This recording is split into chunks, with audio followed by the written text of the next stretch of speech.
আসসালামু আলাইকুম। আজকে এক কালারের সুতি গজ কাপড় দিয়ে এই সুন্দর জামাটি বানিয়ে দেখাবো। তো এটার কাটিং এবং সেলাই ফুল ভিডিও দেওয়া আছে, ভিডিওটি স্কিপ করবেন না, ফুল ভিডিওটি দেখবেন। এখানে আমি 2 কালারের 3 গজ কাপড় নিয়েছি। জলপাই কালার কাপড়টাতে আছে 2 গজ আর জাম কালার কাপড়টাতে আছে 1 গজ।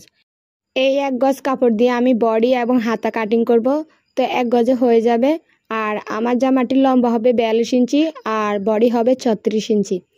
তো এইখানে আপনারা কি করবেন, কাপড়টিকে 4 ভাঁজে ভাঁজ করে নেবেন আর লম্বা নেবেন এখানে 12 ইঞ্চি। আমি 12 ইঞ্চি নিয়েছি আর এখানে ফুটের মাপ নিচ্ছি আমি 6.5 ইঞ্চি থেকে 1 সুতা বেশি। আর এইখানে আরমলের মাপটি নিয়েছি 7 ইঞ্চি। তো এই যে এভাবে মার্জিন করে নেবেন।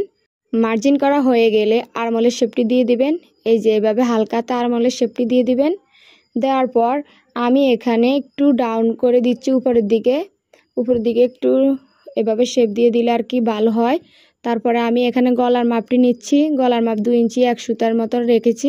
সেলাই করার পর 2 ইঞ্চি 2 সুতা হয়ে যাবে। তো এখন আমি একটু শোল্ডার ডাউন করে কাটিং করে নিচ্ছি। এই যে কাটিং করা হয়ে গেছে। এই যে বডির পার্টটি কাটিং করা শেষ। এখন নিচের পার্টটি কাটিং করব। তো তার জন্য কাপড়টাকে এভাবে বিছিয়ে নেবেন। বিছিয়ে নেওয়ার পরে যতটুকু লম্বা রাখতে চান অতটুকু রেখে বাকিটুকু কাটিং করে ফেলে দেবেন। তো এই যে আমি কিভাবে মার্ক করতেছি খেয়াল করবেন। এই যে এতটুকু লম্বা রাখবো। তারপর বডির মেজারমেন্ট থেকে এভাবে একটু হালকা হাতে শেপ দিয়ে নেবেন।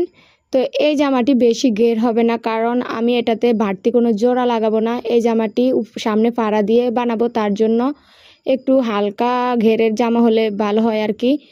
তো এখানে কাপড় যতটুকু বড় ছিল অতটুকুই ঘের হবে। তো তারপর এভাবে 4টি পট্টি কাটিং করে রেখেছি, এটা দিয়ে আমি ডিজাইন করব তার জন্য। তো এখন আমি হাতা কাটিং করতেছি। হাতার জন্য এভাবে মার্ক করে নিয়ে তারপর এখানে মোহরার মাপটি নেবেন। এইখান থেকে এভাবে হালকা হাতে শেপ দিয়ে নেবেন। তারপরে এভাবে স্কেল দিয়ে দাগ টেনে নেবেন। এই যে দাগ টান হয়ে গেছে, এখন কাটিং করে নেব। এই তো কাটিং করা শেষ, সব কিছু কাটিং করা শেষ। এখন আমি আপনাদের সেলাই করে দেখাবো। তো আমি পিছনের গলার লম্বা নিয়েছি 4 ইঞ্চি। তো তারপরে এভাবে মার্ক করে কাটিং করে নিয়েছি। এটাতে আমি পাইপিং বসাবো। পাইপিংয়ের জন্য আড়াআড়ি করে কাপড় কেটে রেখেছিলাম, ওই কাপড়টা দিয়ে এভাবে পাইপিংটি বসিয়ে দেব। একটু খেয়াল করবেন কিভাবে সেলাই করতেছি। এভাবে বসিয়ে দেওয়ার পর এটাকে উল্টিয়ে সামনের সাইডে নিয়ে তারপরে সেলাই করব।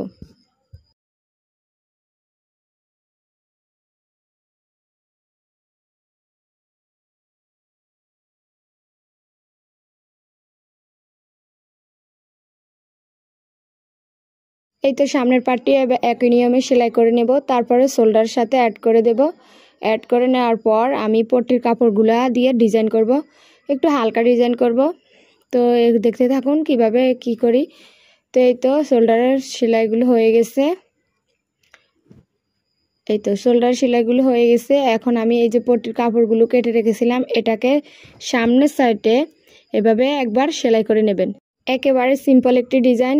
এভাবে সেলাই করার পর এটাকে উল্টিয়ে ভাঁজ করে এভাবে আরেকটি সেলাই দিয়ে দিবেন। একই নিয়মে পরের শোল্ডারও আমি এভাবে সেলাই করে নেব। এখন আমি কোমরের সাথে ঘেরের অংশটা জোড়া লাগিয়ে দেব। তো প্রথমে এবার এটাকে এভাবে ভাঁজ করে নিয়ে তারপরে এটাকে এভাবে রেখে সেলাই করে দেব। একেবারে ইজি। এই যে দেখুন, একটার উপরে একটা রেখে সেলাই করে দেবেন।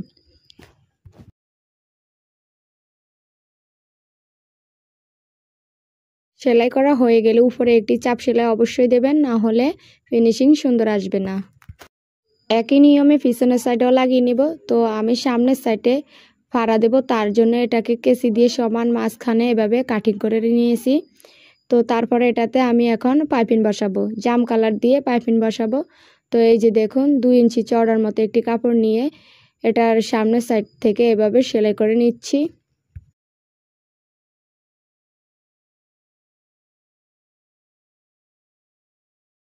এই তো সেলাই করা শেষ। তারপরে এটাকে এভাবে ভাঁজ দিয়ে সেলাই করে দেব। তো 2 সাইডে একই নিয়মে এভাবে পাইপিং লাগিয়ে দেব। তো যারা এতক্ষণ আমার সাথে আছেন, আমার চ্যানেলটি সাবস্ক্রাইব করেন নাই, প্লিজ আমার চ্যানেলটি সাবস্ক্রাইব করবেন। আর যারা পেজ থেকে ভিডিওটি দেখছেন তারা পেজটি ফলো দিয়ে সাথে থাকবেন। আর যদি আপনাদের কোনো নতুন ভিডিও লাগে অবশ্যই আমাকে কমেন্ট করে জানাবেন কিসের উপর ভিডিও পেতে চান। তো এই যে দেখুন সেলাই করা হয়ে গেছে। তো এখন আমি হাতার অংশ থেকে এভাবে সেলাই করে নেব। এই যে আমি হাতাটি লাগিয়েছিলাম, ওটা স্কিপ হয়ে গেছে। তো এই যে হাতা তো সবাই কম বেশি লাগাতে পারে, তো হাতাটি লাগিয়ে তারপর সাইডটি জয়েন করে নিলে কিন্তু হয়ে যাবে। নিচের ঘেরের দিকে আমি চওড়া করে একটি লেস সেলাই করে দিয়েছি, আর যে পাড়ার উপরে আমি কিছু বুতাম অ্যাড করে রেখেছিলাম, অনেক সুন্দর হয়েছে। তো এই যে দেখুন সেলাই করার পর এই লুকটা। তো আমি এটাতে হ্যান্ড পেইন্ট করব, তার জন্য বেশি গর্জিয়াস করি নাই। এমনিতেও জামাটা খুবই সুন্দর হয়েছে, তো হ্যান্ড পেইন্ট করলে জামাটা আরও বেশি সুন্দর লাগবে আমার বিশ্বাস। তো আমি হ্যান্ড পেইন্ট করে আপনাদের সাথে অবশ্যই শেয়ার করব। আর যারা এক কালার পছন্দ করেন তারা এভাবেও পরতে পারেন। সবাই ভালো থাকবেন। আল্লাহ হাফেজ।